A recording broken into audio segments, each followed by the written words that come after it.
The quiet hum of the exclusive restaurant, Aria, shattered in an instant. At her usual corner table, CEO Lyra Caldwell didn't even have time to look up from her tablet before two of her bodyguards were neutralized at the entrance. A swift, professional takedown. Three men, built like brick walls in ill-fitting suits, moved toward her, their shadows falling over her table. The patrons froze, forks hovering mid-air. The men didn't speak, they just smiled, a promise of violence. From the swinging kitchen doors, a man in a stained apron stepped out, his hands still damp. "Leave her alone," Kian said. His voice wasn't loud, but it cut through the silence like a razor. The leader of the trio, a man with a roadmap of scars on his neck, turned slowly. A smirk played on his lips as he sized up the dishwasher. "Look what we have here. A knight in shining grease stains?" he sneered, his voice a low, gravelly rumble. "Go back to your plates, hero. This is private business." His two companions chuckled, a harsh, grating sound that made the other diners shrink further into their seats. They spread out slightly, flanking their leader, their movements fluid and practiced. They were a predator pack, and they had their target cornered. Kian didn't move. His eyes, a startlingly clear shade of gray, flickered from the leader to the other two men, then to Lyra's table. He wasn't looking at her, but at the space around her, calculating angles, noting the heavy water carafes, the polished silverware, the proximity of the serving stations. His posture was deceptively relaxed, but a coiled tension simmered just beneath the surface. "I said," Kian repeated, his voice dropping even lower. "Leave her alone." The leader's smirk vanished, replaced by a flash of annoyance.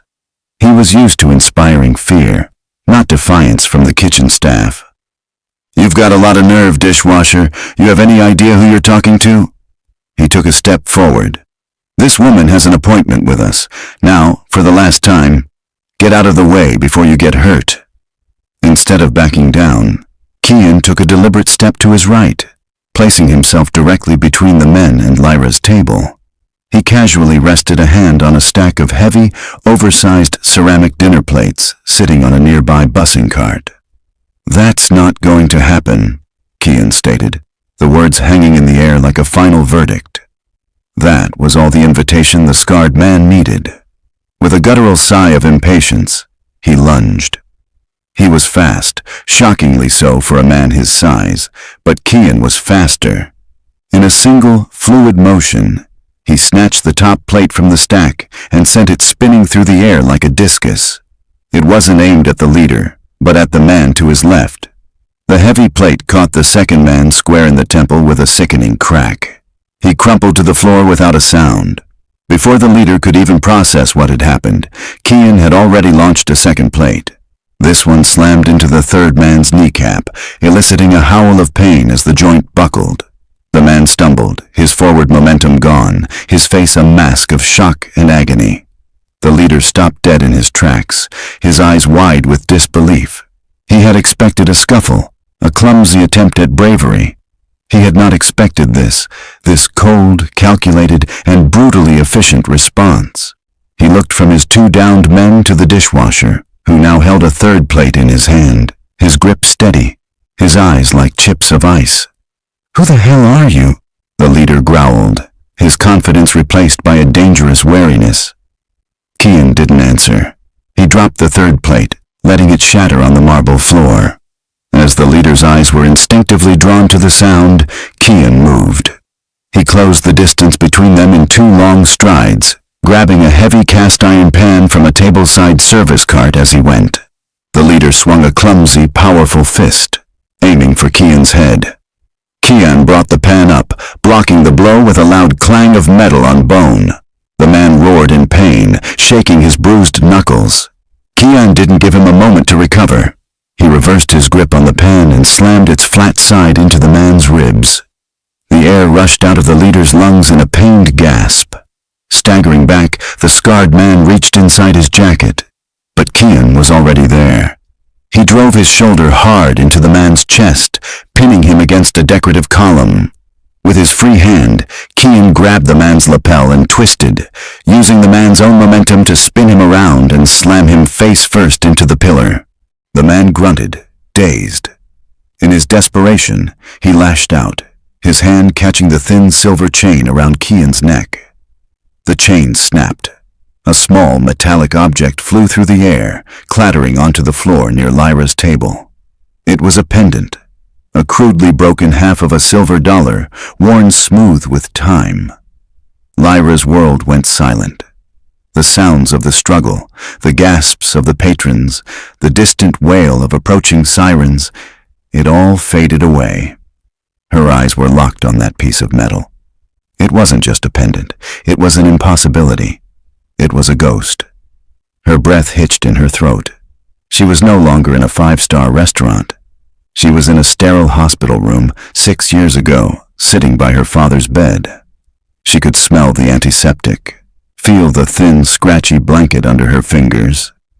Her father, a man who had built an empire with his bare hands, was rendered frail by the cancer that was consuming him from the inside out. He had pressed an identical, matching half of a silver dollar into her palm. His voice was a weak, papery whisper, but his eyes were filled with an urgent fire. "The man who holds this piece, Lyra, he saved my life in Iraq. I was 46, he was just a kid, a medic. I was pinned down, bleeding out, and he ran through hell to get to me. I owe him everything. If you ever find him, our family's debt is his to collect." The memory struck her with the force of a physical blow. The words, "thank you," died in her throat, replaced by a wave of earth-shattering shock. This man, this dishwasher, who had just dismantled 3 trained professionals with kitchenware, was the nameless, faceless hero from her father's war stories. A final, sickening thud brought her back to the present. Kian had finished. The leader lay unconscious at the base of the column. The restaurant was a wreck of shattered plates and overturned chairs. Kian stood breathing heavily, not even glancing at the carnage around him. His only thought was somewhere else. He scanned the room, his eyes finally landing on a closed door at the far end of the hall, marked private. He started moving towards it, his steps urgent. Lyra finally found her voice. "Wait," she called out, her voice trembling. "Your name? Who are you?" Kian didn't stop. He didn't even look back. He reached the door, pushed it open, and disappeared inside. A moment later, he re-emerged, holding a small, dark-haired girl in his arms. She couldn't have been more than 8 years old. He held her tight, her face buried in his shoulder, shielding her from the scene. As he headed for the main entrance, sirens grew louder outside. Lyra stood, stumbling forward. "Please," she cried out, her voice desperate. "I have to talk to you." But he was already gone, disappearing into the flashing red and blue lights of the arriving police cars, leaving behind a floored CEO, a defeated team of thugs, and the impossible truth of a debt that had just come due. The world rushed back in a cacophony of noise. Police officers swarmed into Aria, their voices sharp and commanding, cutting through the terrified whispers of the patrons. Paramedics followed, their movements swift as they attended to the 3 unconscious men on the floor. The flashing lights from outside painted the ruined dining room in strobing hues of red and blue, turning the scene into a surreal nightmare. Lyra stood frozen amidst the controlled chaos, her mind a whirlwind. One image eclipsed everything else, the glint of worn silver on the marble floor, the broken pendant, her father's ghost. "Ma'am," Ms. Caldwell, a man in a rumpled suit with tired but intelligent eyes, stood before her. He held up a badge. "Detective Harding, are you injured?" Lyra blinked, pulling her gaze away from the floor. "No, I'm fine." Her voice sounded distant, even to her own ears. "Can you tell me what happened here?" Harding asked, his pen poised over a small notepad. "My officers are getting a dozen different stories. We know these men," he gestured to the thugs being loaded onto stretchers. "Took out your security detail. This was a targeted attack." Lyra's CEO mind, the one trained to assess threats and formulate strategy in seconds, finally began to cut through the fog of shock. She knew, with absolute certainty, who was responsible. "Ronan Ashworth," she said, her voice regaining its familiar steel. "We're on opposite sides of the Ethelred acquisition. He plays dirty, but I never thought." "We'll look into him," Harding assured her, jotting down the name. "Now, about the man who intervened. The dishwasher. Witnesses say he took these 3 men down by himself and then fled the scene. Do you know who he is?" This was the critical moment. If she told the police everything, they would launch a manhunt for him. His face would be plastered on the news. A man who had so clearly spent years building a life in the shadows would be dragged into the brightest, harshest spotlight imaginable. He would disappear so deep she'd never find him. And she had to find him. "I've never seen him before," Lyra lied, her expression a carefully constructed mask of detached composure. "It all happened so fast.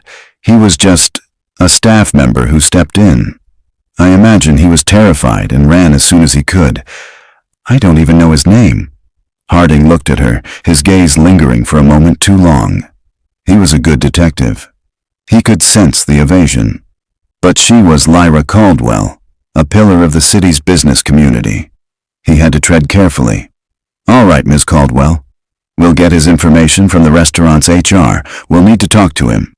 "Of course," Lyra said smoothly. "Whatever you need, Detective." As Harding moved off to direct his officers, Lyra's eyes scanned the floor again. There, half hidden under the leg of an overturned chair, was the pendant. While the police were distracted, she moved quickly, her designer heel crunching softly on a piece of a shattered plate. She bent down, her fingers closing around the small, cool piece of metal. Holding it felt like holding her father's hand one last time. It was solid. It was real. This whole insane night was real. She found the restaurant manager, a man named Philip, huddled in a corner, talking to a uniformed officer and looking pale.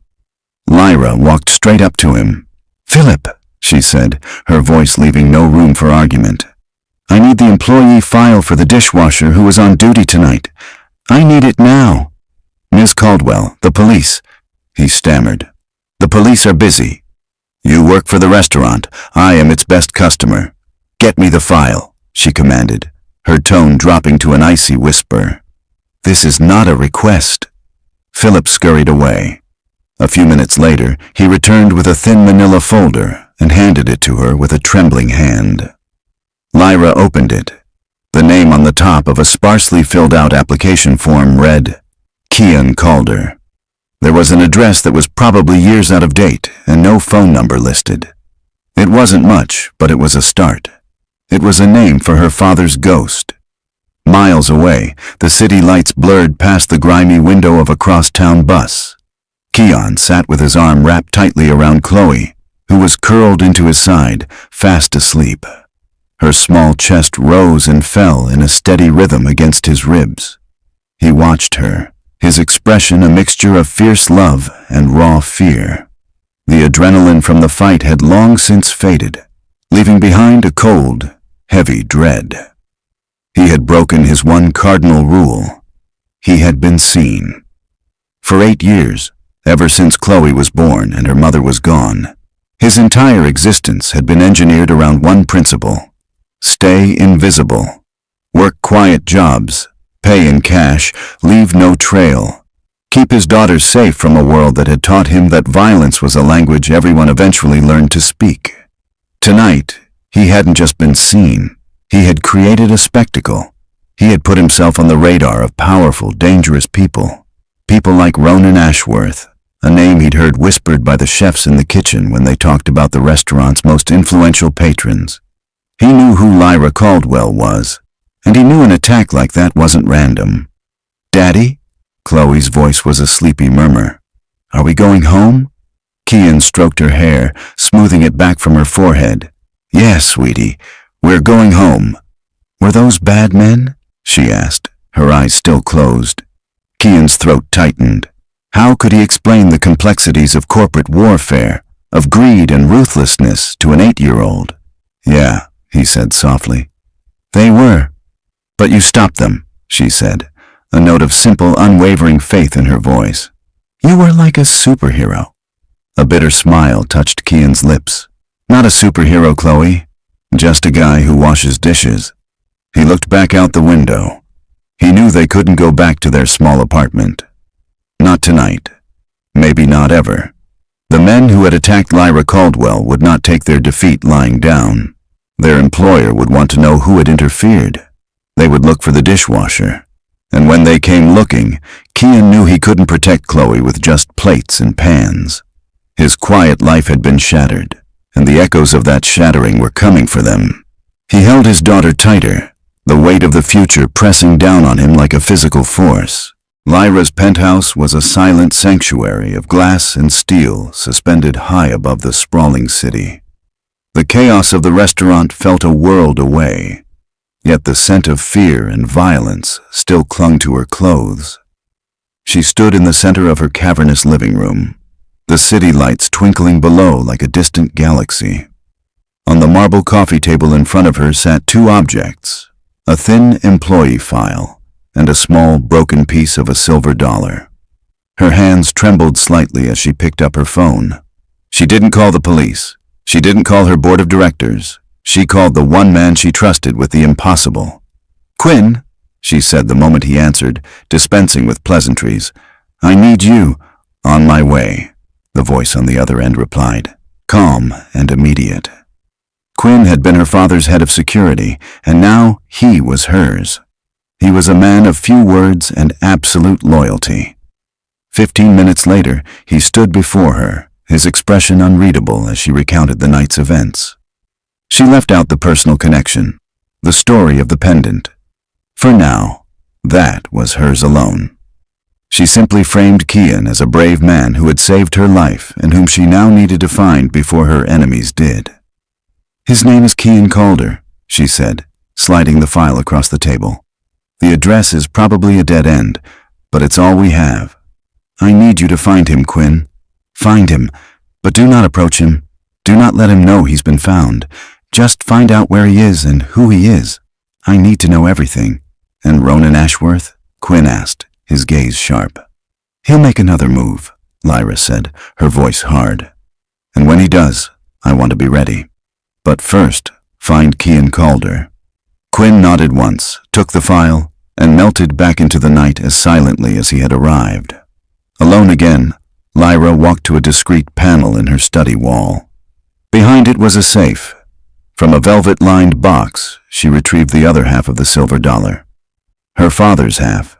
She brought it back to the living room and placed it on the table beside its twin. The two pieces were a perfect, jagged match. They fit together like long-lost lovers, but they were worlds apart. Her father's piece was polished, carefully preserved, a cherished heirloom.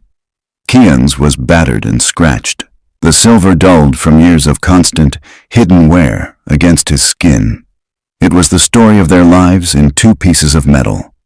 One preserved in wealth and memory, the other weathered by hardship and survival. A wave of emotion so powerful it buckled her knees, washed over her.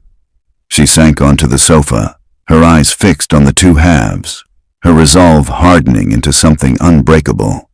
The Stardust Motel was a relic from another era, a place of peeling paint and buzzing neon on the industrial edge of the city. It was the kind of place that took cash and forgot your face the moment you closed the door. In a small, musty room, Kian gently placed a sleeping Chloe onto one of the twin beds and pulled the thin blanket over her. He stood over her for a long moment, his big frame casting a protective shadow. He could still see the flash of fear in her eyes at the restaurant, and the sight of it had torn something open inside him. He had built his world around her safety, and tonight he had led the wolves right to their door. He moved to the small bathroom, splashing cold water on his face. The man in the cracked mirror looked back at him, a stranger with tired eyes. He saw the faint red mark on his neck where the chain had been snapped. The pendant was gone. He felt a sharp, painful pang of loss, not for the object itself, but for the promise he had made to the man who gave it to him. A promise to live a quiet, honorable life. He returned to the main room and turned the small television on, keeping the volume barely audible. He scanned the local news channels. It didn't take long. A reporter stood in front of Arya, the flashing lights of police cars still visible behind her. The report was brief. A targeted attack on CEO Lyra Caldwell had been thwarted by the intervention of an unidentified employee who had fled the scene. The suspects were in custody. Kian felt a flicker of surprise. She hadn't given them his name. She hadn't told them he worked there. In her position, with all that power, she could have put his face on every screen in the state. But she hadn't. Why? A memory, sharp and unwelcome, pierced through his thoughts. The smell of dust and cordite. The relentless Iraqi sun beating down. A captain, a man 23 years his senior, with kind eyes and a photograph of his young daughter he always kept in his breast pocket. The sudden, deafening explosion of an IED. The screams. His own voice, hoarse and desperate, shouting orders as he worked to stop the bleeding, his hands covered in the captain's blood. He remembered the man, Walter Caldwell, looking up at him as they airlifted him out, pressing a small, heavy object into his hand. "You live a good life, son," he'd rasped. "You live a life big enough for the both of us." Kian squeezed his eyes shut, pushing the memory away. He hadn't lived a big life. He had lived a small one. He had come home from that hell, found a woman he loved, had a daughter, and then lost the woman in a cruel, senseless accident. After that, his world had shrunk to the size of Chloe's small hand in his. He wasn't a hero. He was just a survivor, and his only mission now was to make sure his daughter was one too. He knew what he had to do. Staying in the city was a death sentence. Ashworth's reach was too long. Kian pulled an old worn duffel bag from under the other bed. He opened the rickety closet and began packing their few belongings. Chloe's favorite stuffed bear, a handful of clothes, a small tin box that held all the cash he had in the world. He worked with a quiet, practiced urgency. Every item packed was a step further away from the life they knew, and a step deeper into the uncertainty of the road. His plan was simple and brutal. Run. Disappear so completely that no one, not Ronan Ashworth and not the mysterious CEO who held the other half of his past, could ever find them. The sun was just beginning to cast a gray, watery light over the city as Quinn pulled his nondescript sedan to a stop in front of a tired-looking apartment building. The address from Kian Calder's file was, as Lyra had predicted, a dead end.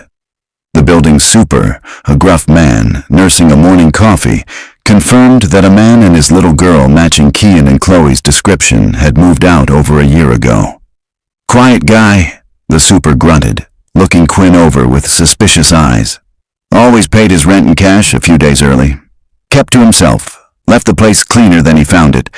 That's all I know." For a lesser investigator, the trail would have gone cold. But Quinn operated on a different level. He knew a man like Kian, a man who paid in cash and left no paper trail, would still have one vulnerability. A child's needs. A child needed school. Sitting in his car, Quinn worked silently on a secure laptop. Bypassing official channels, he accessed state educational databases. He cross-referenced enrollment records for every public elementary school in a 20-mile radius, searching for a Chloe Calder, age 8. It took less than an hour. He found a match at a small, unassuming school in a working-class neighborhood across town. The emergency contact form listed a new address. When Quinn arrived at the second apartment building, he knew he was too late. A subtle tension hung in the air. He didn't enter the building. Instead, he watched from his car as two men in cheap suits, men who radiated a clumsy but palpable menace, exited, their faces tight with frustration. They weren't cops. They were hunters. Quinn recognized the type instantly. They got into a black town car and sped away. After they were gone, Quinn slipped into the building. The lock on apartment 3B had been recently forced. Inside, the small apartment was tidy but starkly empty. It felt less like a home and more like a temporary camp that had been abandoned in a hurry. A child's crayon drawing of a smiling sun was still taped to the refrigerator. On the small kitchen table, a half-eaten bowl of cereal sat next to a hastily discarded milk carton. They had left in a rush. Quinn pulled out his phone. "He's running," he told Lyra, his voice a low monotone. "And we're not the only ones looking for him." Lyra was in the middle of a tense video conference with her Tokyo office, projecting an aura of absolute control. But beneath the polished boardroom table, her hand tightened on her phone. "Ronan's men?" "They fit the profile," Quinn confirmed. "Amateurish, but persistent. Whoever Calder is, he has a head start, and he knows how to disappear. But he also has a child with him. That will slow him down." "Stay on him, Quinn," Lyra ordered, her voice dangerously quiet. "Don't lose him." She ended the call and seamlessly returned her attention to the meeting, her face an unreadable mask of corporate power. But inside, a cold knot of fear was tightening in her stomach. This was no longer just about fulfilling her father's debt. It was a race to find Kian before Ronan's thugs did. In a plush high-rise office across the city, Ronan Ashworth slammed a crystal glass down on his desk, splashing amber liquid onto a stack of legal documents. The scarred man from the restaurant stood before him, his arm in a sling, his face a patchwork of fresh bruises. "A dishwasher?" Ronan repeated, his voice laced with venomous disbelief. "You and 2 other trained professionals were taken out by a man who scrapes food off plates for a living?" "He wasn't just a dishwasher, Mr. Ashworth," the man mumbled, avoiding his boss's furious gaze. "He moved like a soldier. He knew what he was doing." Ronan leaned back in his chair, a cruel smile spreading across his face. This was an unexpected complication, but complications could be interesting. "A soldier," he mused. "Well, find him. Find this soldier who washes dishes. Find out everything about him. I have a feeling he's going to be the key to breaking Lyra Caldwell." The bus groaned as it rumbled down the highway, leaving the city skyline behind. Chloe was asleep again, her head resting on Kian's lap. Kian stared out at the passing landscape, his eyes scanning every car that stayed behind them for too long, every rest stop they passed. He was a coiled spring of paranoia. "Daddy?" Chloe had woken up. She looked up at him, her eyes clouded with confusion. "Where are we going?" "On a little trip, sweetie," he said, forcing a reassuring smile. "But what about my school project?" "It's due on Friday," she said, her lower lip trembling slightly. "And what about Mrs. Gable's cat? I promised I'd feed him." The simple, innocent questions felt like tiny daggers in Kian's heart. He was ripping her away from the only life she'd ever known, from her friends, her school, her routines. He was making her a fugitive, just like him. "We'll figure it out," he said, his voice thick with an emotion he couldn't name. "I promise." They stopped at a grimy bus station in a small, forgotten town, 2 hours later. As they stood in line for a connecting bus heading west, Kian felt it, a prickling sensation on the back of his neck, the feeling of being watched. He scanned the sparse crowd. His eyes landed on a man near the newsstand. He was trying to look casual, reading a paper, but his posture was all wrong. He was too tense. His shoes were too expensive for a place like this, and his eyes weren't on the newspaper. They were flicking over the crowd, methodically, searching. Kian's blood ran cold. It could be a coincidence. It could be his paranoia getting the best of him. But in his old life, ignoring a feeling like that was how you got killed. Without a word, he took Chloe's hand. "Change of plans, sweetie," he whispered, his voice calm but urgent. "Let's go get a snack." He didn't look back. He walked them calmly away from the ticket counter, past the restrooms, and straight toward a side exit marked "Employees Only." He pushed the door open, and they slipped out into a back alley smelling of stale grease and rain. He led Chloe down the alley and onto a different street, his heart hammering against his ribs. A few minutes later, They were on another bus, this one a local line, heading north instead of west. As the bus pulled away, Kian looked back at the station. The man in the expensive shoes was now standing out front, looking around in frantic confusion. It hadn't been paranoia. They were being hunted. Kian settled back into his seat, pulling Chloe close. He had bought them a little more time, but as the bus carried them deeper into the unknown, he was acutely aware that he was no longer just running from something. He was now running against two unseen forces, one that wanted to find him and another that wanted to destroy him. And he had no idea which one would catch up to him first. The man in the expensive shoes stood in the grimy bus station alley, his phone pressed to his ear.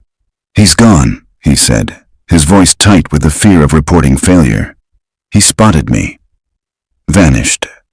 On the other end of the line, in his pristine office, Ronan Ashworth listened, his knuckles white as he gripped a silver letter opener. He didn't yell. He didn't have to.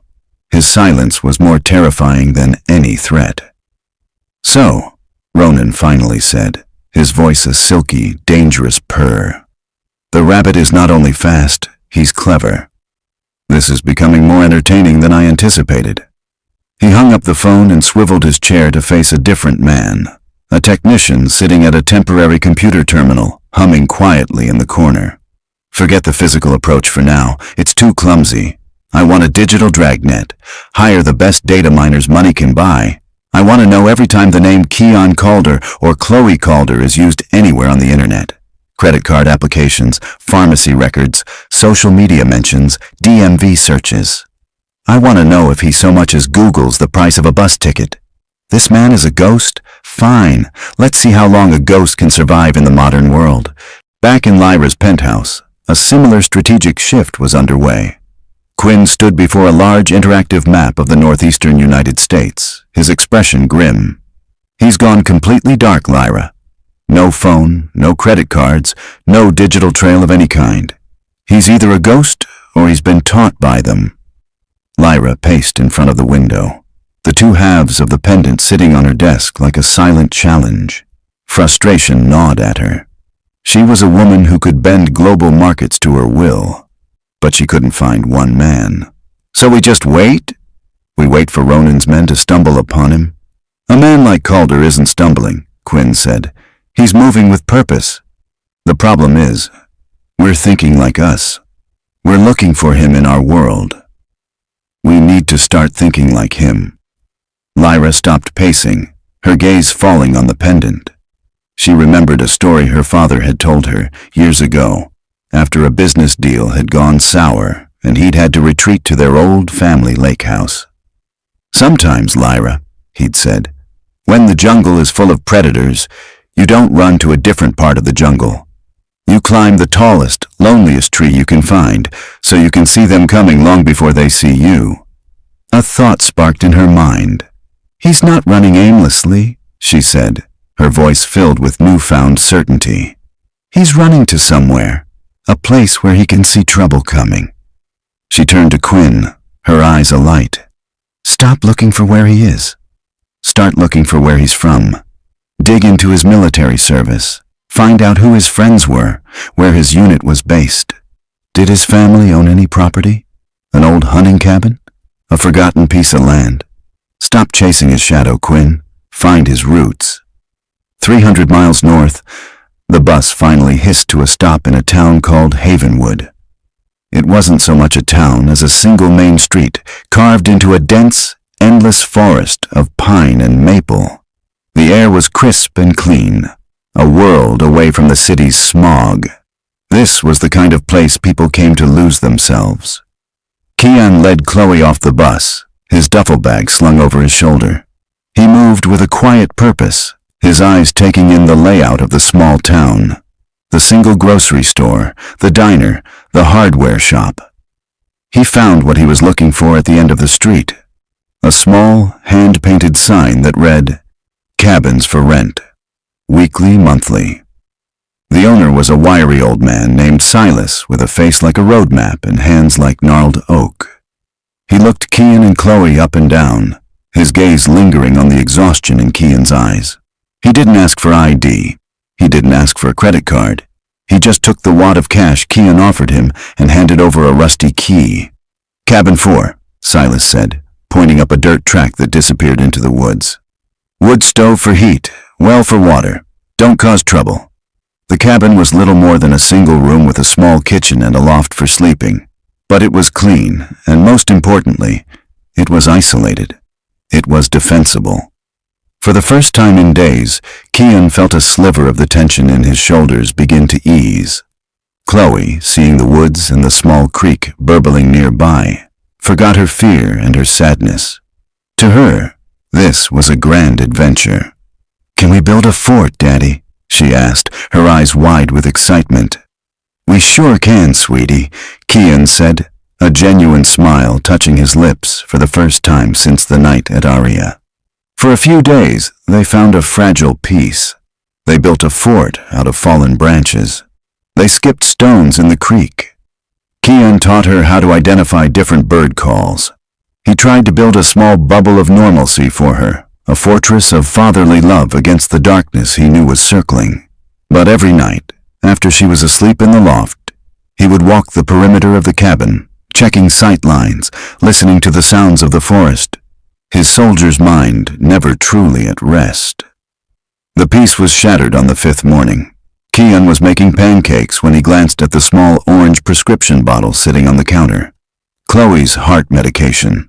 He opened the cap and tipped the contents into his palm. There were only 4 pills left. A cold dread, more potent than any fear of Ronan Ashworth's thugs, seized him. The bottle was empty. 4 pills, 2 days. He had run from the city, from the hunters, from his past. He had found a sanctuary in the middle of nowhere, but he had run himself straight into a different kind of trap. He could hide from Ronan's men.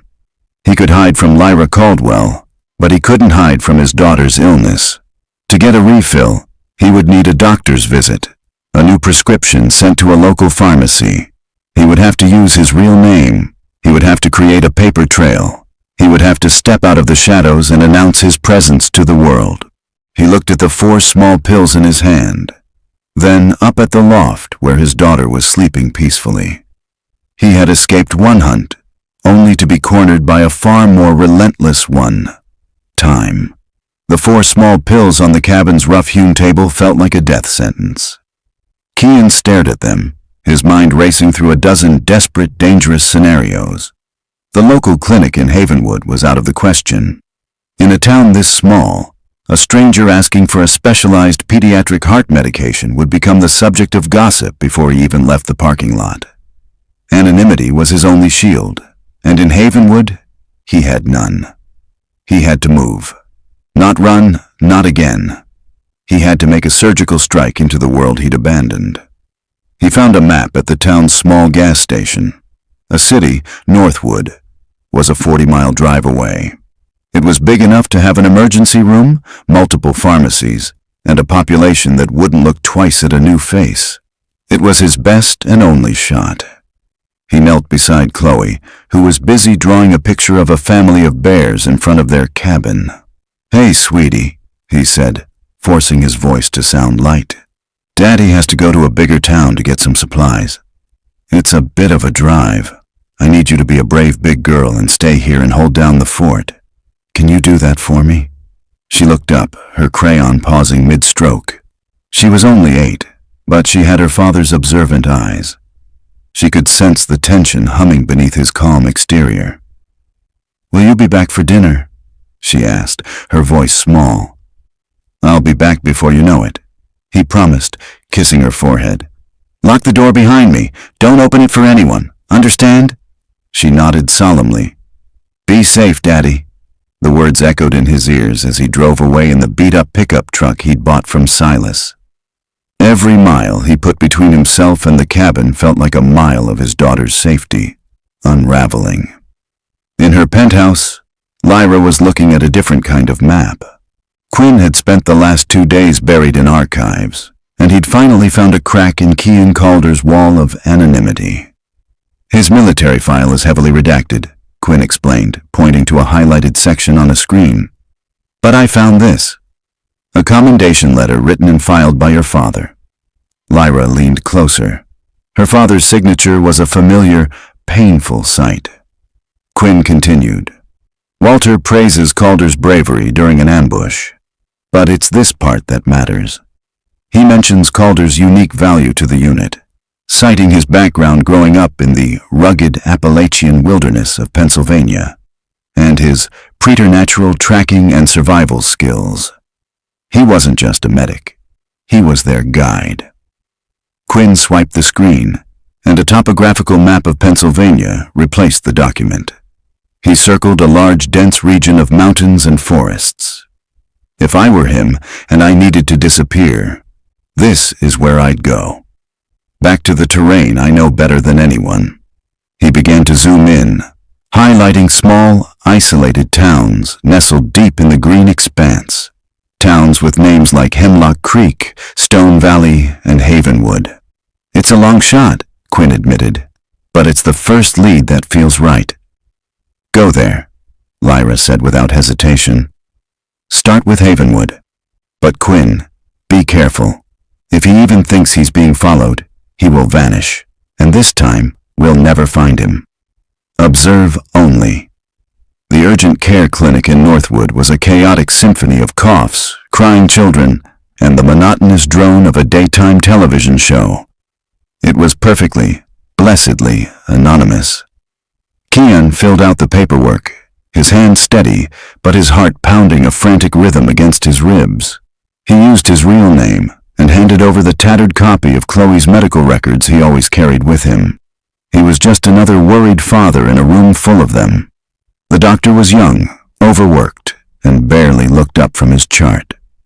He glanced at the records, asked a few perfunctory questions, and wrote out a new prescription. You can get this filled at any pharmacy, he said, already moving toward the next patient. Kian felt a wave of relief so intense it almost made him dizzy. He had the prescription. The first, most dangerous part was over. He chose the largest, busiest pharmacy he could find, a brightly lit chain store attached to a massive supermarket. He walked to the back and handed the slip of paper to the pharmacist, a woman with a kind, tired face. This will be about 20 minutes, she said with a sympathetic smile. Kian nodded and walked away, his shoulders slumping slightly. It had worked. He had walked into the fire and emerged unscathed. He wandered the aisles of the supermarket, picking up some of Chloe's favorite snacks, feeling like a normal father for the first time in what felt like an eternity. Back at the pharmacy counter, the pharmacist typed the information into her computer. Name, Chloe Calder. Medication, a specialized beta blocker. Doctor, Urgent Care Clinic, Northwood. As she clicked enter, the information was processed, cross-referenced with insurance databases, and logged in a national pharmaceutical network. A tiny, invisible ripple of data spread out from her terminal. In a darkened room hundreds of miles away, that ripple hit a tripwire. Ronan Ashworth's data mining operation, which had been silently scanning billions of bytes of digital traffic, suddenly came to life. An algorithm searching for the specific combination of Chloe Calder and any medical activity found a match.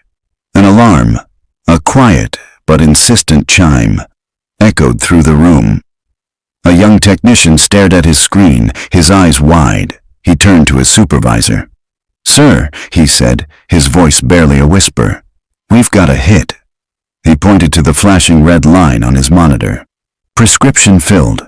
Patient name, Chloe Calder. Pharmacy location, Northwood, Pennsylvania. He quickly pulled up a map. It's a small city, sir, located just 40 miles west of a remote mountain town called Havenwood. At that exact moment, Kian was walking out of the pharmacy and into the late afternoon sun. He clutched the small white paper bag in his hand. Inside was the medicine that would keep his daughter alive. A profound sense of relief washed over him. He'd done it. He'd beaten the odds. He started the long drive back to the cabin, back to his daughter, believing he was heading back to the safety of his sanctuary. He had no idea that the net he never even knew existed had just been pulled tight. and the hunters now knew exactly where to find him. The confirmation of Kian's location lit a predatory fire in Ronan Ashworth's eyes. He swiveled in his leather chair to face a man who had been standing silently in the corner of his office. This man was the antithesis of the bruised thugs from the restaurant. He was lean, disciplined, and his stillness was more menacing than any overt threat. His name was Kreese. "Our rabbit has found a hole in the mountains near a town called Havenwood," Ronan said, a thin smile playing on his lips. "He has a daughter with him. Her name is Chloe. She is his weakness." Kreese remained silent, his eyes fixed on his employer. "I want the girl," Ronan continued, his voice dropping to a conspiratorial whisper. "She will be my leverage against Lyra Caldwell. As for the father, he's proven to be resourceful. Make him compliant." "If he resists," Ronan paused, picking up the silver letter opener and idly testing its point against his thumb. "Dispose of him. I want this handled quietly and professionally. No mistakes this time." Kreese gave a single sharp nod, turned, and walked from the room, leaving no doubt that the mission would be executed with brutal efficiency. Back at the cabin, the afternoon sun streamed through the dusty windows, illuminating a scene of peaceful domesticity. Kian had returned.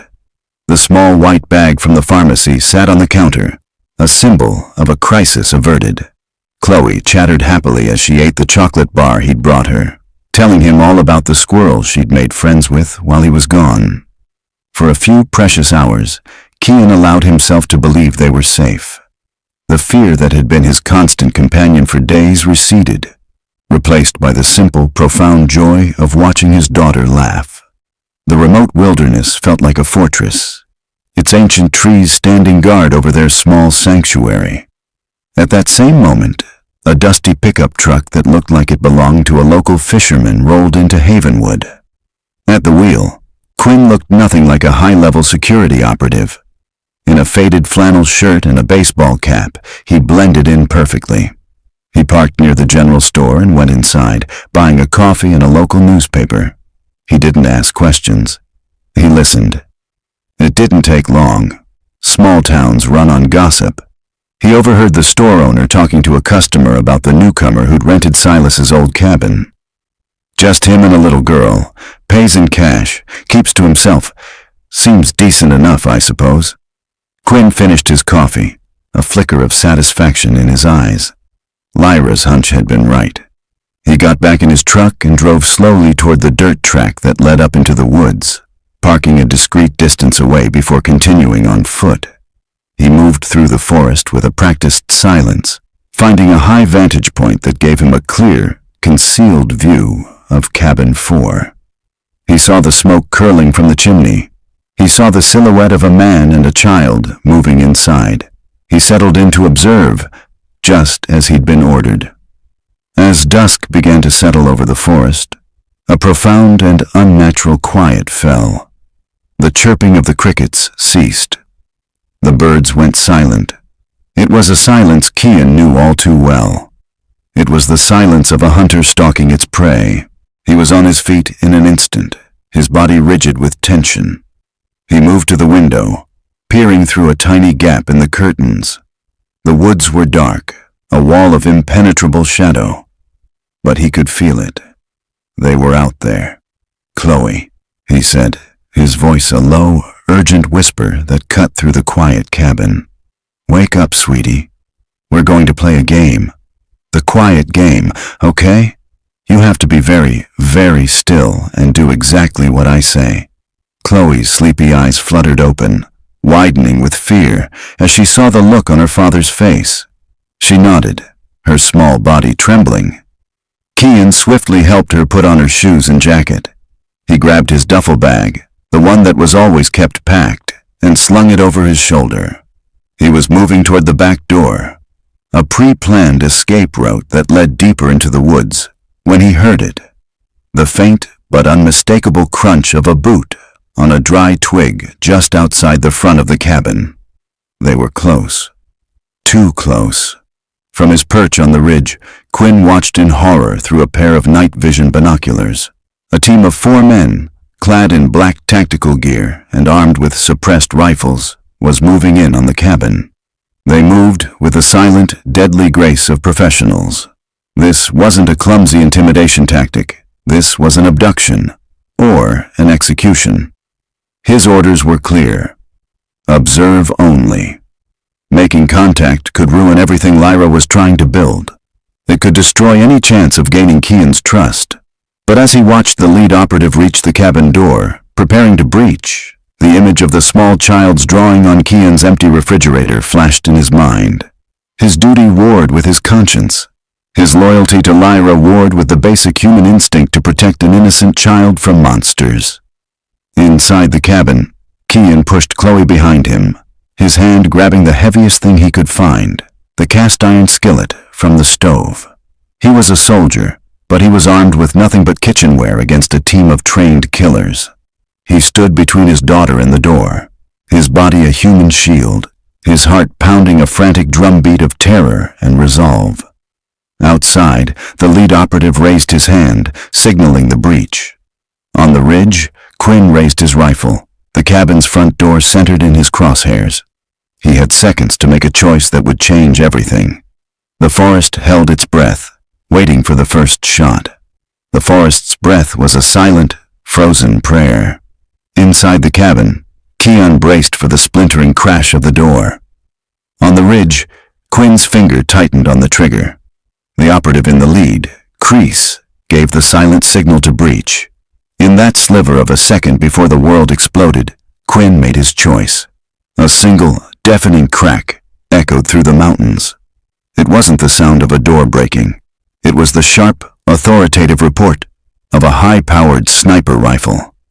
A plume of sparks erupted from the cabin's metal doorknob, which disintegrated into a shower of shrapnel. Kreese's hand, which had been reaching for the handle, was violently knocked back. Chaos. Kreese and his team reacted instantly, their professional training taking over. They dove for the cover of the dense trees, shouting reports into their comms.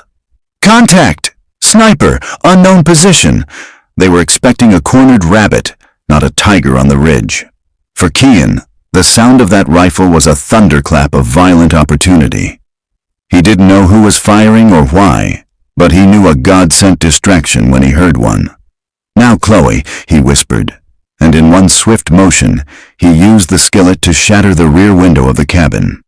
He bundled his daughter through the opening, shielding her head with his arm, before tumbling out after her into the cold, dark woods. He didn't look back. He scooped Chloe into his arms and ran, melting into the familiar protective darkness of the forest.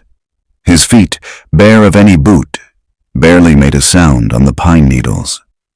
He was a ghost in his own element. The firefight erupted. Kreese, realizing his primary target was escaping, made a quick decision. "Two of you after them," he barked into his mic. "The girl is the primary objective. The rest, suppress that sniper." Muzzle flashes began to stitch the darkness as two of Ronan's men broke off, plunging into the woods after Kian, while the other two laid down a hail of fire toward the ridge. Quinn was already moving. He fired another shot, this one taking out a small transformer on a nearby utility pole, plunging the immediate area into absolute blackness. Then he slid back from his perch, melting into the trees. He was a phantom, his purpose not to eliminate the enemy, but to herd them, to harass them, to slow them down, just enough to give Kian a fighting chance. He was a sheepdog nipping at the heels of wolves, as Kian fled. His father's blood, his grandfather's blood, the blood of generations of men who knew these mountains, sang in his veins.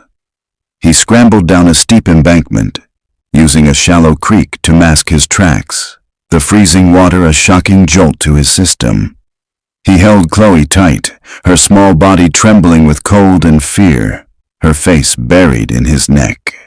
He whispered reassurances to her, his voice a low, calming rumble against the sporadic sound of gunfire behind them. In her penthouse, Lyra was staring at her phone, her heart a block of ice in her chest. Quinn hadn't checked in. His scheduled 10-minute update was 5 minutes late. Then, the phone buzzed. the sound unnaturally loud in the silent room. She snatched it up. "Quinn!" "They're here," he said, his voice tense, the sound of his own ragged breathing and distant gunshots echoing down the line. Ronan's men, professionals. They went for the cabin. I had to engage. Calder and the girl are on the run, heading east into the park preserve. The floor seemed to drop out from under Lyra. Her carefully constructed plan, her quiet, discreet search. It was all in ruins, replaced by a live-fire conflict in the middle of nowhere. "Are you all right?" she asked, her voice shaking slightly.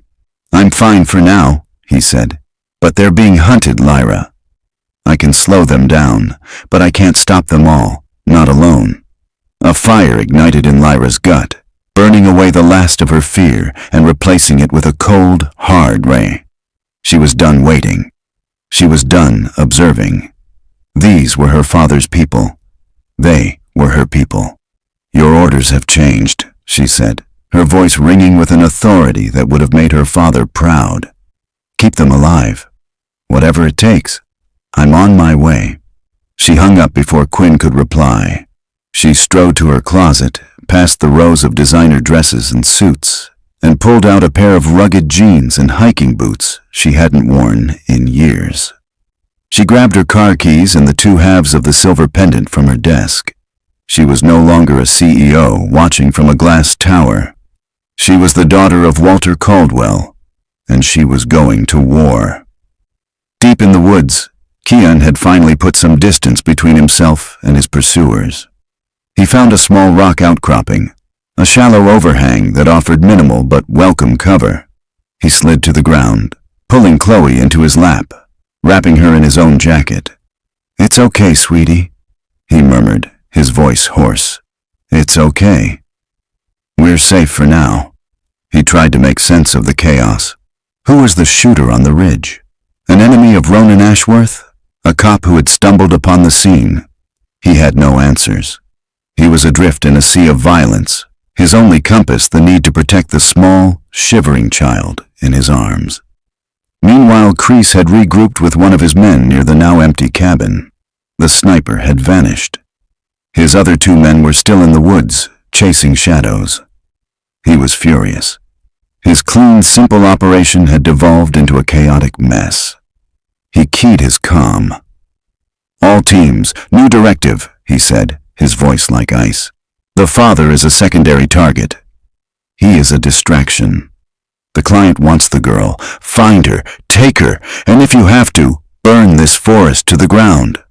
The night was a labyrinth of tangled roots and grasping branches. Kian moved through it with a desperate, animal grace, Chloe clinging to his back, her small arms wrapped tightly around his neck. Every snapped twig, every rustle of leaves sounded like the footfalls of the men who were hunting them. The adrenaline that had fueled his initial escape was starting to wane, replaced by a bone-deep exhaustion. Chloe was shivering, not just from the cold, but from terror. He couldn't keep this up. Running wasn't a plan. It was a slow-motion surrender. He needed a fortress. From the depths of his memory, an image surfaced. An old, abandoned fire tower on top of Eagle's Peak, the highest point for miles. It was a relic, built of stone and steel, a place his own grandfather had taken him as a boy. It was defensible. It had a view of every approach. It was their only chance. Unseen, 100 yards behind them, Quinn moved like a ghost. He was their guardian angel, a silent shepherd guiding his flock by culling the wolves. He didn't engage the two pursuers directly. He harassed them. A carefully thrown rock to create a sound in the opposite direction. A branch dislodged from a high tree that crashed down in their path. He was a master of misdirection, turning the forest itself into an ally, playing on the hunters' city-bred nerves and slowing their progress to a crawl. Miles away, the tires of a high-performance sedan hummed over the dark asphalt of a rural highway. Lyra drove with a focused intensity, the city a distant memory in her rearview mirror. The world outside her car was pitch black, a far cry from the perpetual twilight of her penthouse. She was on the phone with Quinn, the connection crackling in and out. Two of them, still on his trail, Quinn's voice reported, strained. He's heading for high ground. Eagle's Peak. I'm less than an hour out, Lyra said, her knuckles white on the steering wheel. The two halves of the pendant lay on the passenger seat, glinting in the faint light of the dashboard. They felt less like a debt and more like a promise. Just keep them safe, Quinn. Get them to that tower. The chase was a grueling, uphill battle. Kian could hear the men behind them now, crashing through the underbrush, their frustration making them clumsy. They were closing the distance. The stone foundation of the fire tower finally appeared through the trees, a dark silhouette against the star-dusted sky. Almost there, sweetie, Kian whispered, his lungs burning. He reached the base of the tower and scrambled up the first flight of rusted metal stairs. The two hunters burst through the tree line, rifles raised. The first shot pinged off the steel staircase, inches from Kian's leg. He deposited Chloe in the relative safety of the tower's enclosed upper room. Stay down, no matter what you hear, he commanded, his voice raw. He turned to face his pursuers, armed with nothing but a thick piece of fallen lumber he'd grabbed on his way up. The first man started up the stairs, his movements confident. Kian waited until he was halfway up, then heaved the heavy piece of wood down with all his strength. The man cried out in surprise as the makeshift battering ram slammed into him, sending him tumbling back down to the ground in a heap.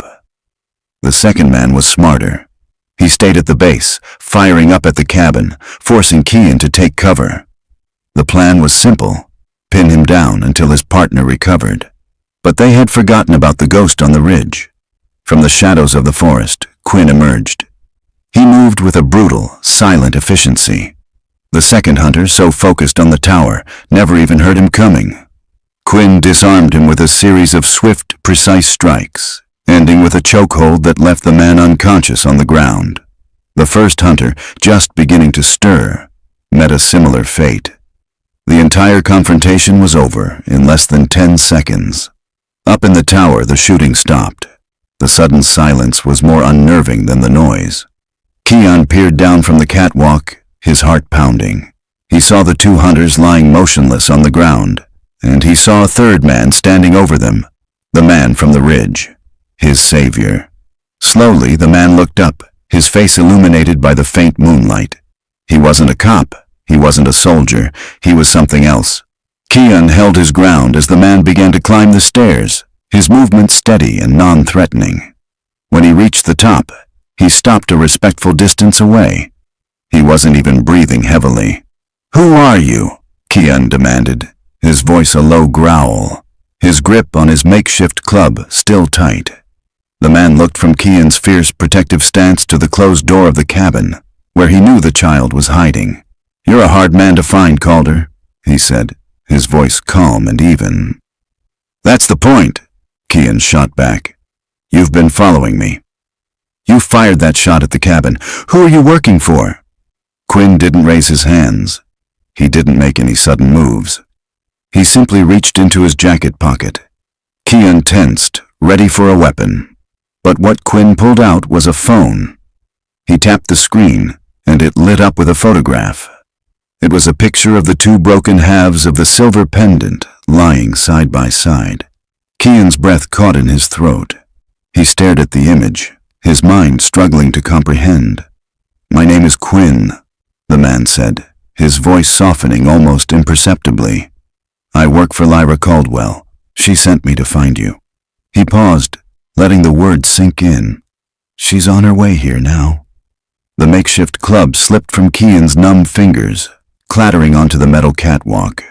The world seemed to tilt on its axis. The woman he had saved. The daughter of the man he had saved in another lifetime. She hadn't just protected his identity from the police. She had sent a guardian angel to watch over him. The hunters below were not hers. They were someone else's. He looked from the phone to Quinn's impassive face, and then out into the vast, dark wilderness. He had been running from a ghost, only to be rescued by a memory. He wasn't sure if he was saved, or if he had just run headlong into a different, more complicated kind of trap. The silence on top of the fire tower was a fragile truce. Kian stared at Quinn, then at the phone in his hand, the image of the two pendants burning itself into his mind. He was a man adrift, the solid ground of his reality having crumbled away beneath him. From the tower's small cabin, the door creaked open. Chloe peeked out, her small face pale in the moonlight. Seeing that the immediate danger had passed, she ran to her father, wrapping her arms around his legs and burying her face against him. Kian's hand came to rest on her head, a protective, grounding gesture. "Why?" Kian asked, his voice rough with emotion, his eyes still locked on Quinn.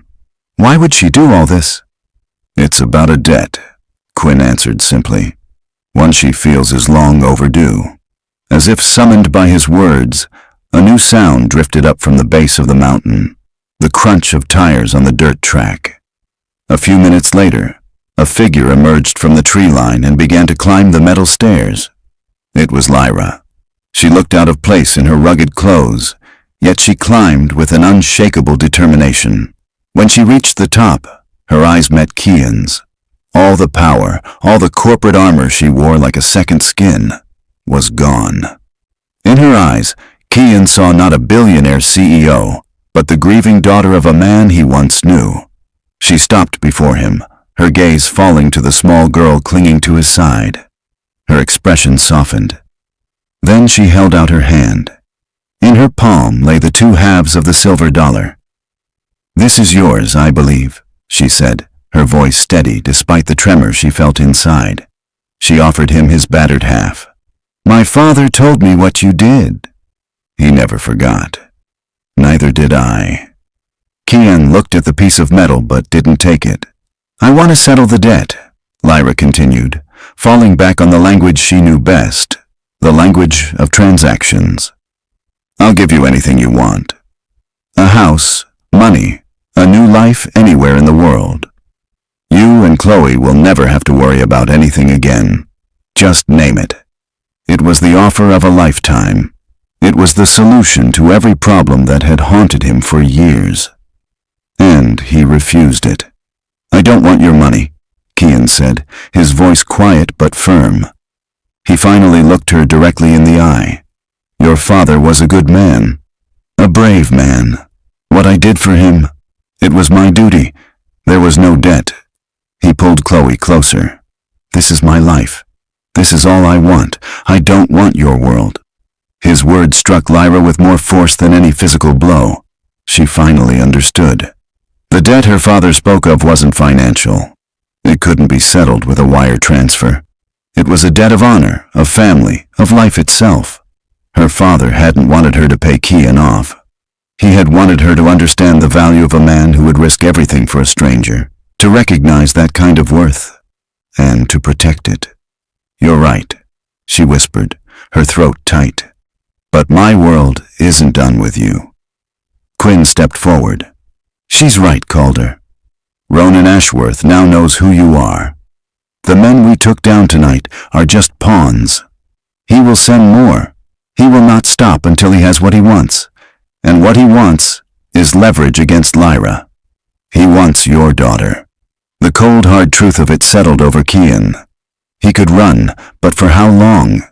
He could hide, but could he ever truly keep Chloe safe from a man with limitless resources and no conscience?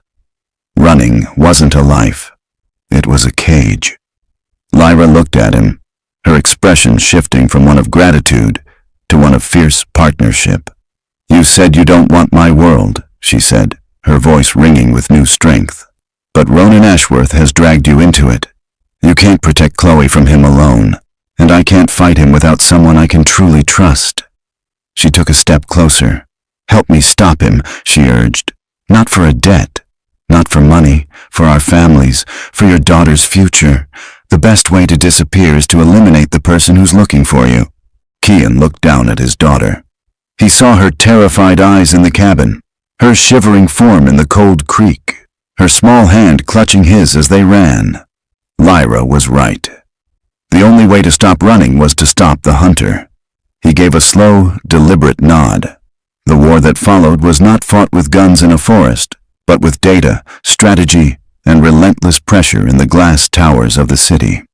With Kian's tactical mind planning their every move, Quinn's flawless execution, and Lyra's immense resources, they turned the tables on Ronan Ashworth. They didn't just defend, they attacked.